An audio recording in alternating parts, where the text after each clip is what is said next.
전능하신 하나님 말씀 낭송.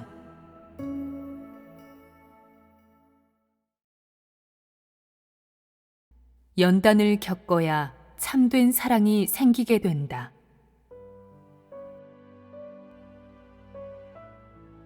지금 너희는 다 시련과 연단을 겪고 있는데 연단 속에서 어떻게 하나님을 사랑해야 하겠느냐?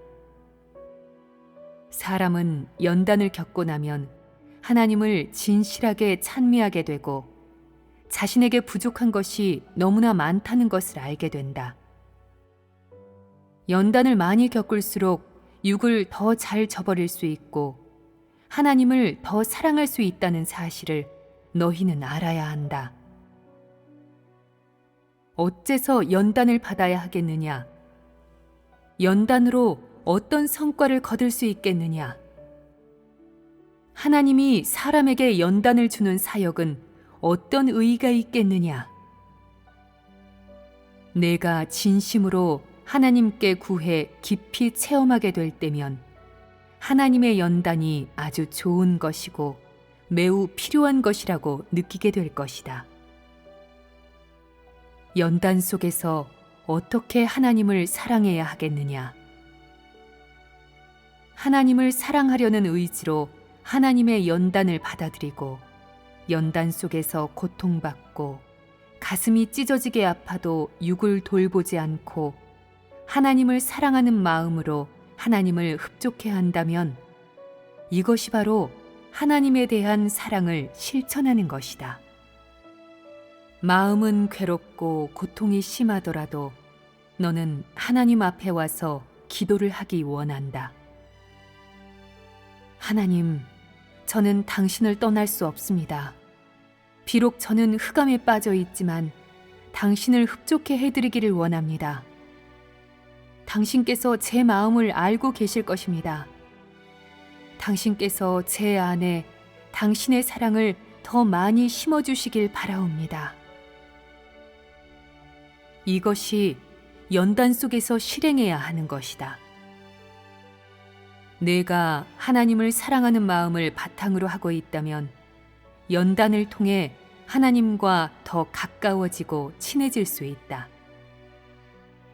하나님을 믿는다면 먼저 하나님께 마음을 맡겨야 한다. 내 마음을 하나님 앞에 내놓으면 너는 연단 속에서 결코 하나님을 부정하지 않고 하나님을 떠나지도 않을 것이다. 그러면 너와 하나님의 관계가 점점 가까워지고 하나님과의 관계가 점점 정상적으로 바뀔 것이며 하나님과의 교통도 점점 빈번해질 것이다. 내가 늘 이렇게 행하면 하나님의 빛 속에서 사는 시간이 많아질 것이고 하나님 말씀의 인도를 받으며 사는 시간도 많아질 것이며 너의 성품도 점점 변화되고 너의 인식도 나날이 늘어날 것이다. 어느 날 갑자기 너에게 하나님의 시련이 닥칠 때 내가 하나님의 편에 설 수 있고 하나님을 증거할 수 있다면 그때는 내가 욥과 베드로처럼 될 것이다. 하나님을 증거한다면 너는 진실로 하나님을 사랑하는 사람이고 기꺼이 목숨을 버리는 사람이며 하나님의 증인이요 하나님이 기뻐하는 사람이다. 연단받은 사랑이라야 강하다. 하나님이 언제 어떻게 시련을 주든 내가 자기 생명을 돌보지 않고 하나님을 위해 기꺼이 모든 것을 버릴 수 있고 모든 것을 인내할 수 있다면 너의 사랑은 순결해질 것이고 너의 믿음도 실질적인 믿음이 될 것이다. 그래야만 내가 진정으로 하나님이 사랑하는 사람이자 진정으로 하나님께 온전케 된 사람이 될 수 있다. 사람이 사탄의 권세 아래에 떨어진다면 마음속에 하나님에 대한 사랑이 사라지고 과거의 이상, 사랑, 의지도 사라질 것이다. 내가 예전에는 하나님을 위해 고난받는 것을 마땅한 일이라고 여겼지만 이제는 하나님을 위해 고통받는 것을 수치스러워 할 뿐만 아니라 수없이 불평을 늘어놓는다면 이는 사탄의 역사이며 사탄의 권세 아래에 떨어진 사람의 모습이다. 이런 상황이 되면 얼른 기도하고 얼른 돌려 세워야 한다. 그러면 사탄이 공격할 때 내가 보호받을 수 있다. 사람은 고통스러운 연단 속에서 사탄의 권세 아래에 떨어지기 가장 쉽다. 너는 연단 속에서 어떻게 하나님을 사랑해야 하겠느냐? 의지를 북돋워 하나님 앞에 내 마음을 내놓고 마지막 남은 시간을 하나님께 바쳐야 한다.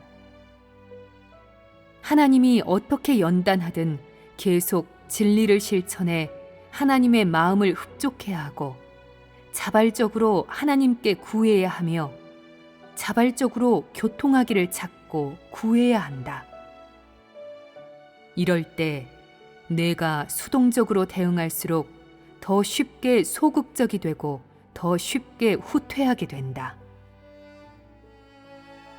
역할을 수행해야 할 때 비록 잘하지 못하더라도 내가 가진 모든 힘을 쏟아붓고 오로지 하나님을 사랑하는 마음으로 행한다면 남들이 뭐라고 하든 잘했다고 하든 못했다고 하든 어쨌든 내 마음은 옳은 것이며 독선적인 것이 아니다. 그것은 내가 하나님을 위해 그렇게 한 것이기 때문이다. 남들이 너를 오해할 때 너는 하나님께 이렇게 기도할 수 있다. 하나님, 저는 다른 사람이 저를 너그럽게 용서해 주거나 잘 대해 주길 바라지 않고 다른 사람이 저를 이해해 주거나 지지해 주길 바라지도 않습니다. 저는 오로지 마음으로 당신을 사랑할 수 있고 마음이 안정되며 양심이 평안하기만을 바라옵니다. 다른 사람이 저를 칭찬하고 높여주기를 바라지 않으며 제가 당신을 흡족해 해드릴 수 있기만을 마음속으로 바라옵니다. 제가 가진 능력을 모두 쏟아부어 이 역할을 수행했습니다. 제가 어리석고 자질이 부족하고 눈멀었지만 저는 당신의 사랑스러움을 알고 있습니다. 제 모든 것을 당신께 바치고 싶습니다. 이렇게 기도하면 내 마음에서 하나님에 대한 사랑이 우러나와 마음이 많이 편해질 것이다. 이것도 하나님에 대한 사랑을 실천한 것이라고 할 수 있다. 체험하는 중에 2번 실패하고 1번 성공할 수도 있고 5번 실패하고 2번 성공할 수도 있다. 이렇게 체험하다 보면 실패 속에서 하나님의 사랑스러움을 볼 수 있고 자신의 부족함을 발견할 수 있다.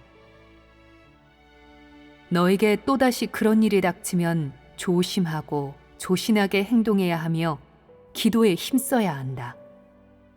그리하여 그 일에서 승리할 수 있다면 기도의 효과가 나타난 것이다. 너는 1번 성공해서 마음에 기쁨이 생기고 또 기도해도 하나님을 찾을 수 있고 성령의 함께함을 잃지 않았다는 것을 알게 될 때 비로소 하나님이 내게 그렇게 역사했다는 것을 알게 된다. 내가 이런 실천을 통해 체험하는 가운데 길이 생기게 된다.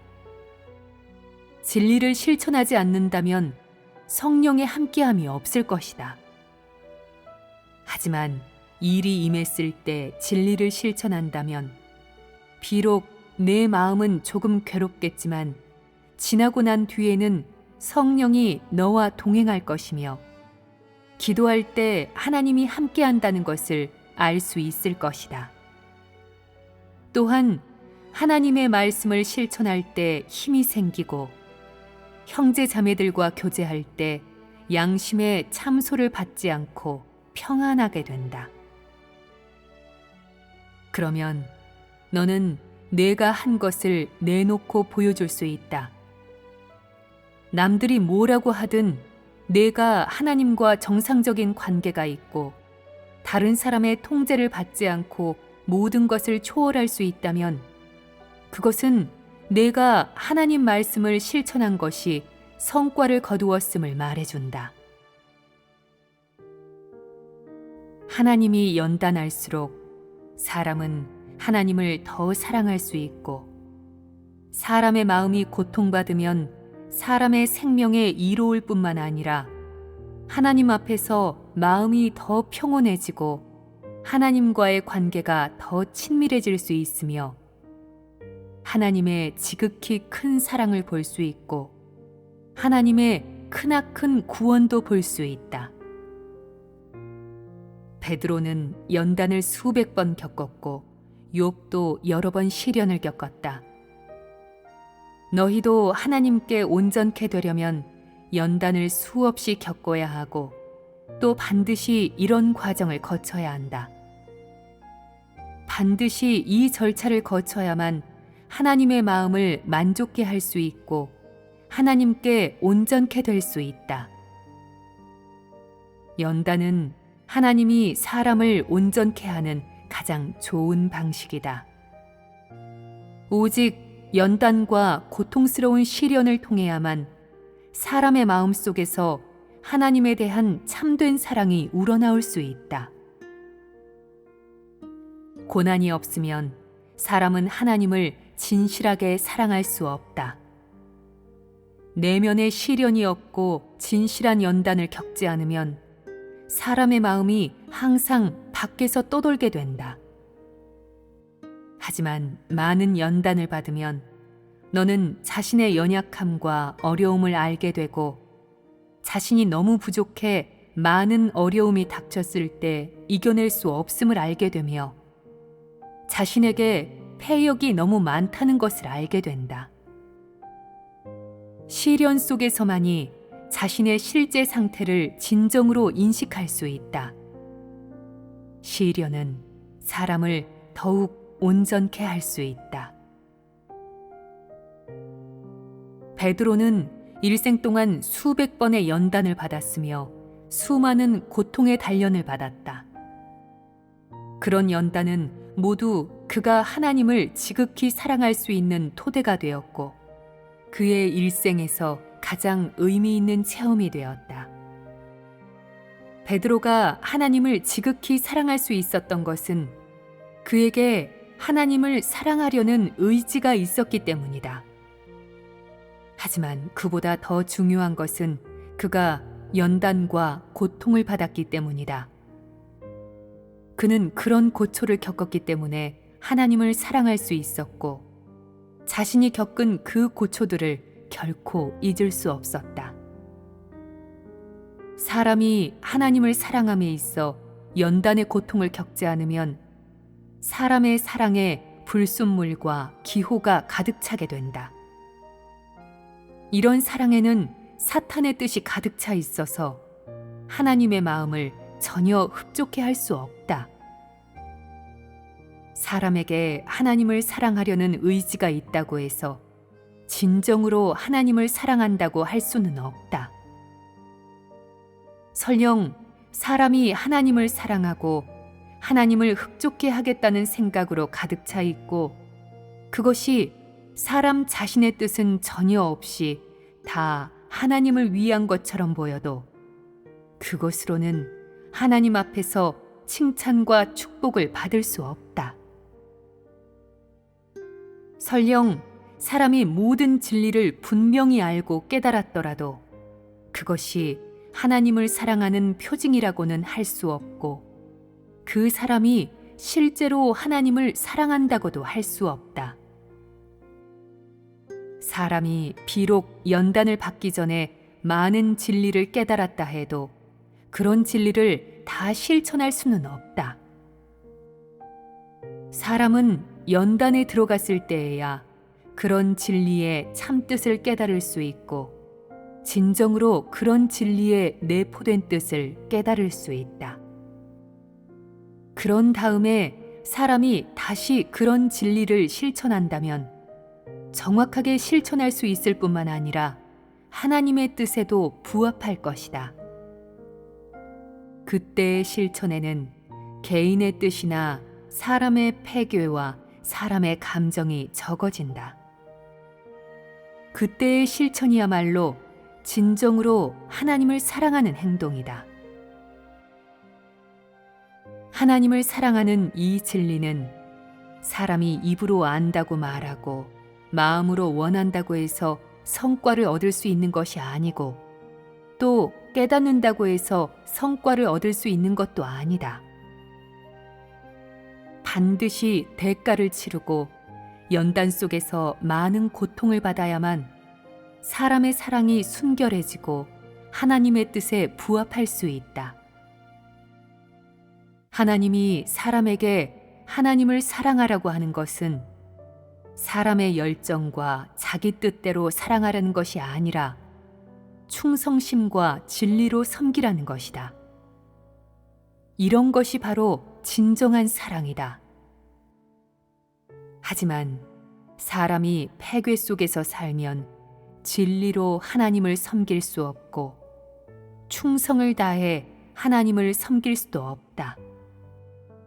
도리어 하나님께 너무 열성적이거나 아니면 너무 냉담하고 하나님을 극도로 사랑하거나 아니면 극도로 미워한다. 폐괴 속에서 사는 사람은 늘 이런 극단 속에서 살고 자기 뜻대로 살면서도 스스로 옳다고 여긴다. 비록 내가 누차 이 일에 대해 언급하기는 했지만 사람은 중요하게 여기지 않았고 이 일의 중요성을 파악하지도 못했다. 그래서 사람은 모두 스스로를 우롱하는 신앙을 하게 되었고 모두 자기 생각에 따라 만들어낸 하나님을 사랑한다는 상상 속에서 살게 되었다. 역대 이래 인류의 발전과 시대의 변천에 따라 하나님은 사람에게 점점 더 높은 요구를 하고 점점 더 하나님께 절대적이기를 요구했지만 하나님에 대한 사람의 인식은 점점 모호해지고 막연해졌다.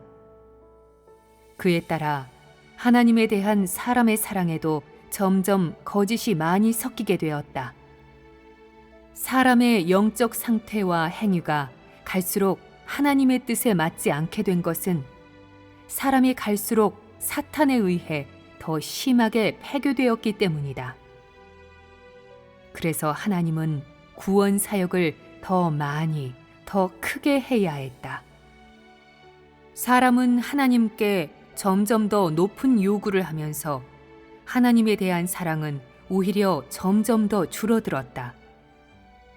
그러면서 사람은 모두 진리가 없는 폐역 속에서 살게 되었고 인성이 없는 삶 속에서 살게 되었으며 하나님에 대한 사랑이 전혀 없을 뿐만 아니라 도리어 폐역과 대적이 가득하게 되었다.